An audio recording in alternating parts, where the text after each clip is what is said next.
তো বস, আজকের এই ভিডিওতে আমরা ইন্ডিয়ান সিনেমার বেশ কিছু আপডেটস দেবো। তো চলো আজকের ভিডিও শুরু করা যাক। আজকের প্রথম যেটা আপডেট সেটা হচ্ছে আহান পান্ডে সাইয়ারার পর সে আবার ওয়ারএফের সাথে কোলাবরেট করছে, এটা নিয়ে আমরা কথা বলেছি। এবার তার এই ছবিটা পরিচালনা করছে আলী আব্বাস জাফর। এটা একটা রোম্যান্টিক অ্যাকশন ছবি হবে, এই আপডেটগুলো আমরা দিয়েছি। এই ছবিতে তার অপোজিটে রয়েছে, অর্থাৎ ছবির ফিমেল লিড হচ্ছে ওয়ারএফের ফেভারিট শারভারি বাগ। এবার দেখার আহান পান্ডের রোম্যান্স তো আমরা দেখেছি, তার অ্যাকশন অডিয়েন্সের কতটা পছন্দ হয় এবং শারভারির সাথে তার কেমিস্ট্রি সেটা অডিয়েন্সের মনোপুত হয় কিনা। আলী আব্বাস জাফরের ছবিতে অ্যাকশন দেখতে বেশ ভালোই লাগে, তবে বেশ কিছু তার ছবি লাস্ট টাইমে ব্যাটে বলে হয়নি।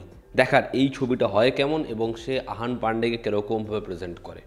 পরবর্তী যেটা আপডেট সেটা হচ্ছে ঋত্বিক রোশন তার পরিচালক হওয়ার সম্ভাবনা রয়েছে, তবে সেটা দেখানো সময় লাগবে এবং সেই প্রজেক্টটা হবেও কিনা সেটা দেখার, সেটা হচ্ছে ক্রিস 4। তবে তার আগে এই যে তার ব্র্যান্ড রয়েছে HRX, সেই প্রোডাকশন নিয়ে আসছে একটা ওয়েব সিরিজ যেটা আসবে অ্যামাজন প্রাইমে। এবার এই যে কাজটা, এটা একটা সোশ্যাল থ্রিলার হতে চলেছে, তার মধ্যে ইমোশনাল ডেপথ রয়েছে। তো দেখার এই শোটা হয় কেমন। শোটা প্রডিউস করছে ঋত্বিক রোশন, দেখার শোটা অডিয়েন্স কতটা পছন্দ করে। পরবর্তী যেটা আপডেট সেটা হচ্ছে লক্ষ্যা এবং রাশা থারানি, তাদের নিয়ে পরবর্তীরা ছবি করতে চলেছে অ্যান অ্যাকশন হিরো আয়ুষ্মান খুরানার যে ছবিটা বেশ ভালো ছবি, ছবিটা বক্স অফিসে ওয়ার্ক করেনি, সেই ছবির পরিচালক আনিরুদ্ধ আইয়ার, যে একজন বেশ ভালো পরিচালক। দেখার সে তার পরবর্তী ছবি বানায় কেমন। এই ছবিটাও একটা রোম্যান্টিক অ্যাকশন ফিল্ম।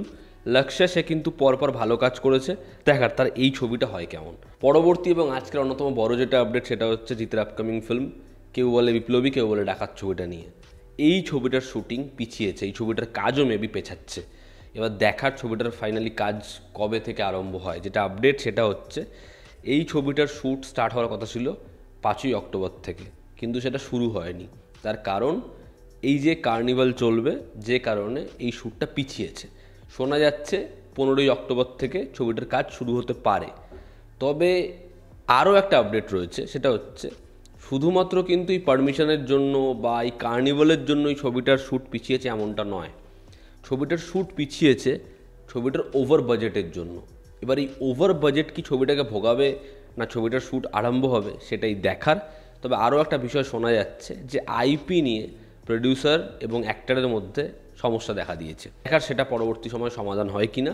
তবে আপাতত এই ছবিটার শ্যুট পিছিয়েছে, দেখার 15ই অক্টোবরের পর কি ছবিটার শ্যুট স্টার্ট হয়। আমি চাই ছবিটার কাজ হোক, জিৎ ভালো একটা ছবি করুক, সেই ছবিটার জন্য প্রিপারেশান নিচ্ছিল, অ্যানাউন্সমেন্টও হয়ে গেছিলো। দেখার ফাইনালি এই ছবিটা কবে ফ্লোরে যায়। সানি দেওল এবং প্রীতি জিন্টার ছবি লাহোর 1947, যে ছবিটা আমির খান প্রডিউস করছে, রাজকুমার সন্তোষী ছবিটা বানাচ্ছে, সেই ছবিটার শেষ শিডিউলের কাজ হবে 10ই অক্টোবর থেকে পাঞ্জাবে।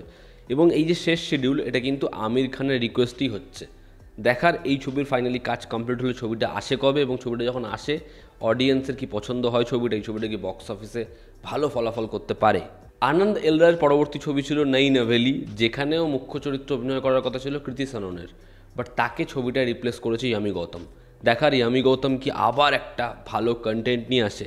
এবং আজকের অন্তিম যেটা আপডেট সেটা হচ্ছে রিসেন্টলি একটা খবর শোনা যায় যে আমির খান সে রাজকুমার হিরানির যে স্ক্রিপ্টটা দাদা সাহেব ফালকের ওপরে, সেটাকে সে রিজেক্ট করে এবং সে সেটার ওপর আবার কাজ করতে বলে। রাজকুমার হিরানি সেটার ওপর কাজ করবে, তো সেটাতে আপাতত সময় লাগবে, ছবিটা পিছাচ্ছে। এই আপডেটটা আপনাদেরকে দিয়েছিলাম। তো তার পরবর্তীতে শোনা যায় এর মাঝে রণবীর কাপুরের সাথে রাজকুমার হিরানির যে বহু আগে একটা ছবি নিয়ে কথা হয়েছিল, সেই প্রজেক্টটা হতে পারে। তবে লেটেস্ট যেটা আপডেট যে রণবীর কাপুরের সাথে রাজকুমার হিরানির এখনই প্রজেক্ট হবে না, সেই প্রজেক্টটার জন্য আমাদের যথেষ্ট অপেক্ষাই করতে হবে। তার কারণ আমির খানের সাথেই হবে কিন্তু রাজকুমার হিরানির নেক্সট প্রজেক্ট। আমির যে সময়টা তাকে দিয়েছে স্ক্রিপ্টে যে রিওয়ার্ক করতে বলেছে, সে স্ক্রিপ্টে রিওয়ার্ক করবে এবং সময়টা সে দেবে, এবং এই সময় সে অন্য কোনো প্রজেক্টের সাথে অ্যাসোসিয়েটেড হবে না। সে সেটা কমপ্লিট করে আমিরের সাথে দাদা সাহেব ফালকে করবে। তার কারণ আমির খান সেই ছবিটার জন্য ফিজিক্যালি প্রিপেয়ার হওয়া শুরু করে দিয়েছে। তো সেটার কাজ শেষ হবে, তারপরেই রাজকুমার হিরানি পরবর্তী কাজ সেটা নিয়ে ভাববে, সেটা রণবীর কাপুরের সাথে হবে না অন্য কারোর সাথে। তো এই ছিল আজকের লেটেস্ট আপডেটস। এতে তোমাদের কি অপিনিয়ন জানিও। জনতা আমাদের পাশে আছে। আবার দেখা হচ্ছে, টেক কেয়ার।